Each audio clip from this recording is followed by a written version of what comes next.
BJP महायुद्ध वाले mode में है।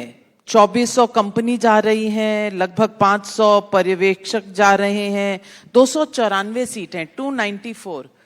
इतनी आर्मी लगेगी, इतने फौजी नाविका जी, आप थोड़ा ममता दीदी के प्रभाव में आ गई हो। आप जैसी सीनियर पत्रकार अगर ये सवाल पूछती है, मुझे आश्चर्य होता है। खैर, अच्छा ही किया इन्होंने जो इल्यूजन खड़ा करने का प्रयास किया है, मुझे उसका स्पष्टीकरण करने का आपने मौका दे दिया। पहले बंगाल में 6 चरण में चुनाव होते थे, तो बंगाल के एक चरण का चुनाव समाप्त कर कर वो तीसरे चरण में चले जाते, दूसरे चरण वाले चौथे चरण में। तो नंबर ऑफ सीएपीएफ मतलब संख्या बल कम चाहिए था, क्योंकि 6 चरण में चुनाव है। अब 3 चरण में कर दिए तो स्वाभाविक रूप से 2 गुना चाहिए। इसमें कोई नई बात नहीं है और ममता दीदी को पूरा मालूम है, मगर हर रोज रोना धोना कर कर ये कर रहे हैं वो कर रहे हैं। ममता दीदी, कोई सिंपैथी का वोट नहीं मिलेगा इस बार, आपका जाना निश्चित है, आप समझ कर चलिए। पिछली बार क्या सिंपैथी का वोट मिला था? यही वादे थे, यही लोग थे, वही नेता थे, वही नंदीग्राम था, वही भवानीपुर। देखिए, बदला क्या? एक बार पैर नहीं टूटा है इस बार, और दूसरा कोरोना नहीं है। अंतिम 3 चरण में हमारे सभी प्रमुख नेता प्रचार ही नहीं कर पाए थे, क्योंकि हमने मर्यादा रखी थी कि कोरोना के कारण जब भीड़ एकत्रित होती है तो भीड़ में कोरोना फैलने का भय था। हमने हमारे पूरे सार्वजनिक प्रचार को विड्रॉ किया था, उन्होंने चालू रखा था। और ये 5 साल में फिर से एक बार ममता जी ने बंगाल की जनता को भरोसा करा दिया है कि बंगाल की जनता ने लास्ट टाइम जो भरोसा किया था वो गलत था। लेकिन ममता तो जी, इस बार निश्चित रूप से परिवर्तन होने जा रहा है। ममता जी कहती हैं कि एजेंसीज आपकी हैं, ईडी आपकी है, सीबीआई आपकी है। एकदम चुनाव से पहले आप उनकी लिस्टें निकलवा गए, आपने आईपैक पर रेड करा दी। ये कितना जायज आरोप है? देखिए, आईपैक पर जो केस हुआ था वो आज का नहीं है, बहुत समय पुराना था, और अगर वो अपीयर हो जाते तो बात ही समाप्त हो जाती। और मैं ये तो समझ रहा हूं कि ममता जी के भ्रष्टाचारी लोगों पर हम कुछ एक्शन ले तो वो थोड़ा आंसू बहा ले। जिनके घर से 27 करोड़ रुपया मिला वो भी निर्दोष है। जिसने 26,000 बच्चों की नौकरी के भविष्य पर पानी फेर दिया वो भी निर्दोष है। जिसकी कोयला की तस्करी में करोड़ों रुपया सिंगापुर ट्रांसफर हो गया वो भी सारे निर्दोष है, हमें कोई आपत्ति। मगर वो इनके कार्यकर्ता है तो वो पक्ष ले, वो तो समझ में आ रहा है।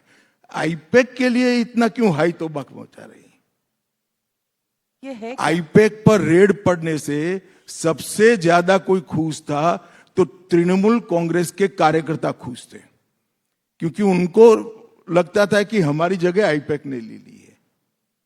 तो आप उनके कार्यकर्ताओं नहीं, उनके कार्यकर्ता को हम एजेंसियां तो अपने आप अपना ड्यू कोर्स में काम कर रही थी, मगर नाविका जी, इस देश में कई लोगों पर इधर और साइड पर, कांग्रेस के शासन में और हमारे शासन में रेड पड़े। कभी देखा है चालू रेड में मुख्यमंत्री वहां जाकर बैठ जाएगी, काम नहीं करने देगी, पूरा प्रीमाइसिस बैन में ले लेगी? मैं तो आज इस कार्यक्रम के माध्यम से ममता दीदी को पूछना चाहता हूं, ऐसा क्या था वो कंप्यूटर में कि मुख्यमंत्री ने अपनी डिग्निटी छोड़कर चालू रेड पर वहां पहुंचना पड़ा? वो आपको सार्वजनिक करना चाहिए, बंगाल की जनता को बताना चाहिए किस चीज का डर था, कौन सा राज छिपा था अंदर, वो उनको बताना चाहिए। आपके पास रिपोर्ट नहीं आई राज की? नहीं, हमें तो काम ही नहीं करने दिया, ईडी के लोग बेचारे चले गए। आपने हमारे कार्यक्रम से सीधा बंगाल जा रहे हैं और बंगाल में आपने 7वें वेतन आयोग लाने की बात की है। बंगाल सरकार की जो कर्ज की स्थिति है, क्या वो ये भार ले पाएगी? देखिए, हमने 7वें वेतन आयोग का वादा किया है, वो निश्चित रूप से पूरा होगा, क्योंकि मुझे पूरा भरोसा है कि भारतीय जनता पार्टी की सरकार बनते ही वहां से जो इंडस्ट्रीज भाग गई है, रोजगार जो भाग गया है, छोटे मोटे व्यापार बंद हो गए और रेवेन्यू लॉस हुआ है, वो रेवेन्यू सैन सैन बढ़ेगी और बंगाल की स्थिति ऐसी होगी कि जिससे 7वें वेतन आयोग का बोझ उठा पाएगी।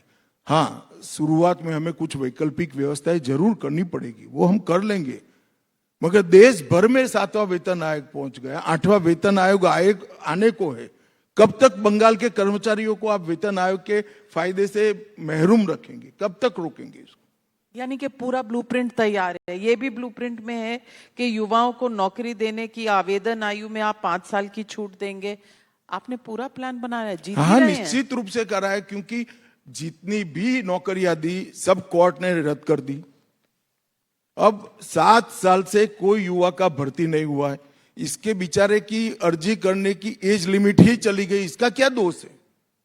एक गलत व्यक्ति के हाथ में राज्य का शासन था, सब कुछ अपने भतीजे पे छोड़ दिया और लूटमार चल गई, कोर्ट ने क्वॉश कर दिया। तो जो युवा एग्जामिनेशन देने के लिए इसकी एज थी, इसका क्या दोष है?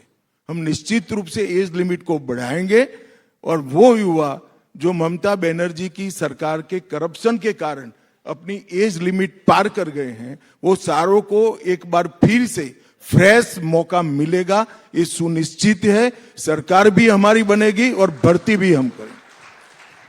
असम में भी चुनाव है तो असम का रुख कर लेते हैं। असम में आपके अपने नेता हैं, आपके अपने मुख्यमंत्री हैं, लेकिन फिर भी आपने कांग्रेस पर रेड लगा दी।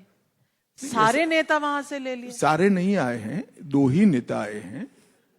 और ये तो आपको मेरी जगह राहुल जी को पूछना चाहिए कि आपके यहां से सब भाग क्यों रहे हैं? मेरे यहां आ रहे, वो छोड़िए, वहां से क्यों भाग रहे हैं? वो उनको आत्मचिंतन करने की जरूरत है कि किस तरह से पार्टी चल रही है कि सारे उनके नेता भाग रहे हैं।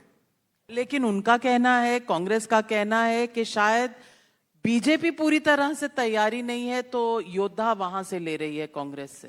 नहीं, देखिए, आपको मालूम है असम में कितनी सीटें हैं। हम दो नेता उनको यहां पर आए हैं क्योंकि वो थोड़ा सफोकेशन महसूस कर रहे थे। उन्होंने कहा बचे खुचे हिंदू लीडर में हम 2 ही है, तो हमें भी ले लो। तो हमने ले लिया, ठीक है। 2 नेताओं से ऐसा नहीं कह सकते कि हमारे यहां नेतृत्व की क्राइसिस है।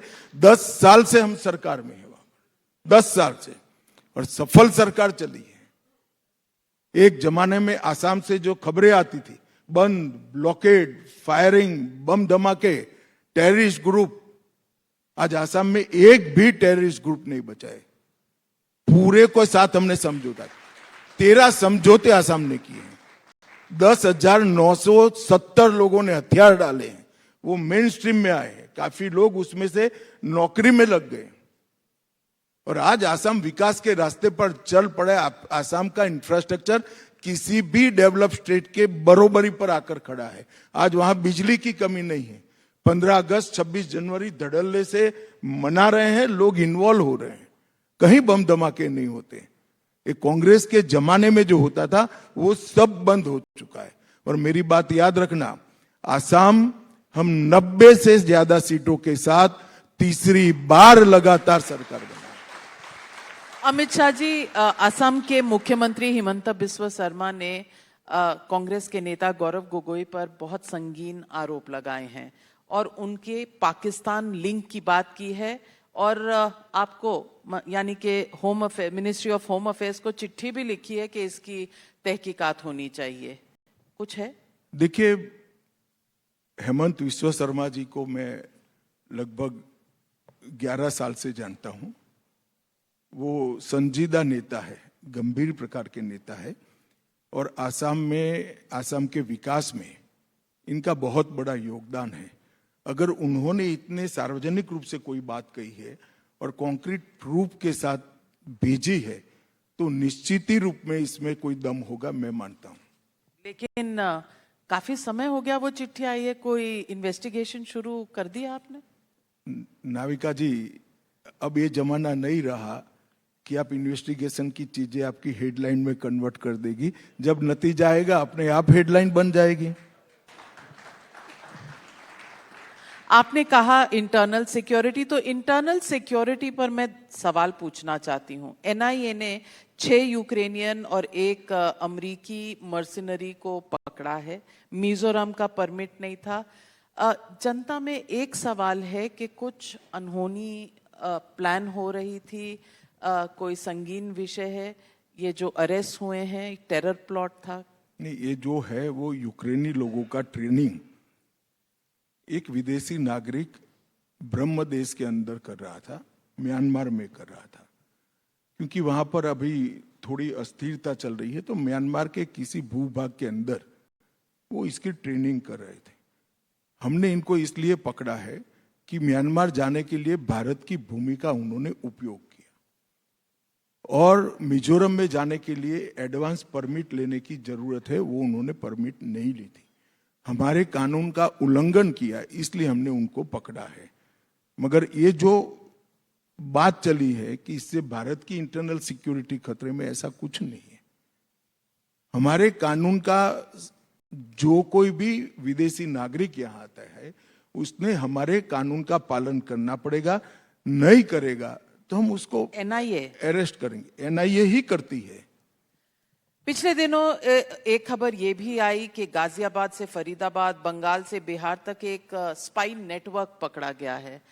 इस का तो अच्छी बात है या बुरी बात है? नहीं, अच्छी बात है, बिल्कुल अच्छी बात है। और आजकल स्पाई नेटवर्क्स की बहुत चर्चा भी चल रही है। लेकिन 2 दर्जन लोग अगर पकड़े गए हैं, कोई बड़ा खुलासा तो जब चार्जशीट होगा तब होगा, परंतु ये हमारी सरकार के, हमारी एजेंसियों के प्रोएक्टिव काम का ही नतीजा है कि जो नेटवर्क बनाने का प्रयास किया गया था उसको शुरुआती सीढ़ी पर ही हमने ध्वस्त कर दिया और सारों को पकड़कर अभी जेल में है और वो यूएपीए के कानून को फेस कर रहे हैं।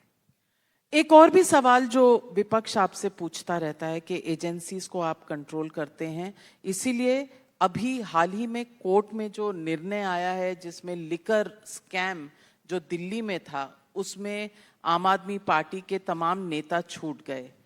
क्या ये फर्जी केस था जैसे आम आदमी पार्टी के अध्यक्ष अरविंद केजरीवाल? देखिए नाविका जी, ये सेशन कोर्ट का फैसला है। हमने उसको दिल्ली के उच्च न्यायालय में चुनौती दी है। मुझे भरोसा है कि जो चार्जशीट किया गया है वो दमदार है और बहुत सारे सबूत इसके अंदर केस चलाने के लिए मौजूद है। हमारी न्याय प्रणाली जो है वो 3 स्तर की बनी हुई है, सेशन कोर्ट, हाई कोर्ट और फिर सर्वोच्च अदालत। तो जब तक उच्च न्यायालय फैसला नहीं लेती है और शायद फिर केजरीवाल जी ऊपर जाए तो सर्वोच्च न्यायालय, तब तक किसी को कट्टर ईमानदार का लेबल लगाना नहीं चाहिए। केजरीवाल जी ने अपनी ईमानदारी की बात तो कह दी, ये भी कह दिया कि मोदी जी की उल्टी गिनती शुरू हो गई है। अब किसी को दीवा स्वप्न में रहना है, दिन में देखने वाले सपनों में ही जीना है, तो उनको कोई नहीं बचा सकता। अभी केजरीवाल जी स्वयं एमएलए का चुनाव हार गए, इसका आत्मनिरीक्षण करे तो उनकी पार्टी के लिए अच्छा होगा।